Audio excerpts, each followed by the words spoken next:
Why, hello everyone. It is Friday, June 26th. My name is Michael, and I'm coming in with a review for Transformers Revenge of the Fallen. Now, this is the sequel to the Transformers film that was directed by Michael Bay, and the plot line is pretty much where a new enemy of the Autobots is trying to take control of the world with the help of the Decepticons called the Fallen.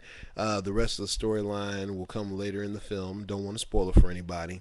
And essentially, it's also the story about Sam trying to move on and deal with his life from the events of the first film. He's trying to go to college. He doesn't want to get thrusted into the middle of someone else's war and ends up doing so and needing to be there to help the Autobots stop this new threat against their race, as well as decipher a code that's been embedded in his mind.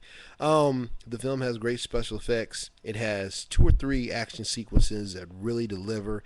For me, the human characters outside of Sam, Megan Fox's character Michaela, and Sam's parents are pretty much unnecessary. Even though everyone has to have screen time, those four plus John Turturro's character is probably the best as far as human interaction is concerned. The parents are extremely hilarious in this film.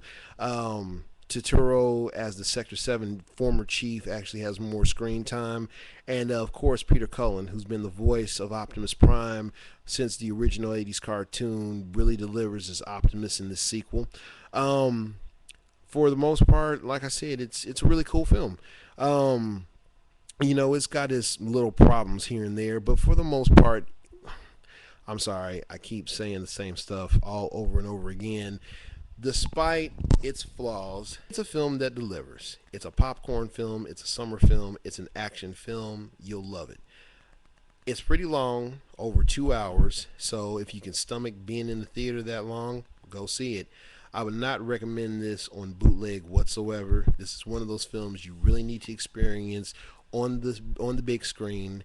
Um, there's been some controversy behind it. I guess a couple of the characters, particularly robots, have been kind of designed in stereotypical manners of being jive, kind of street and sly characters that speak a lot of slang, a lot of jive. One has a gold tooth in his mouth, and it's a little degrading, but that's not what the story of the Transformers is about. So look past it and watch the rest of the film and really get a kick out of it.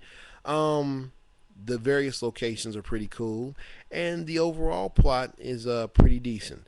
Um, for young people, they're gonna love this movie. They're gonna love the fast pace. They're gonna love the in your face action. For older people, we're working right now. We're on a budget. If you want to go and spoil yourself and see the movie one time, cool. But it's a film you can wait on until it gets to the $2 or $3 cinemas, or for that matter, if it even gets on DVD. But I would not recommend seeing it on bootleg.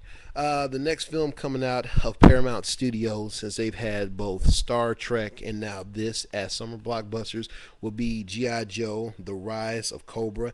I have no idea how well that film is going to do. It kind of looks kind of silly to me, but what do I know? I mean, I didn't create the film, and I'm not probably going to pull in the money that it's going to pull in whatsoever. But I'll go and see it, and hopefully have a pretty good review. Anyway, that's it for the review of GI or sorry, Transformers: Revenge of the Fallen. I'd probably give it about 3 out of 4 stars. It's pretty decent. And hopefully people will go and see it, and if they like it, they like it, and if they don't, they don't. And before I go, one final thing. I like to remember Michael Jackson, Farrah Fawcett, and Ed McMahon. Three icons of the small screen, the big screen of media that really impacted a lot of people.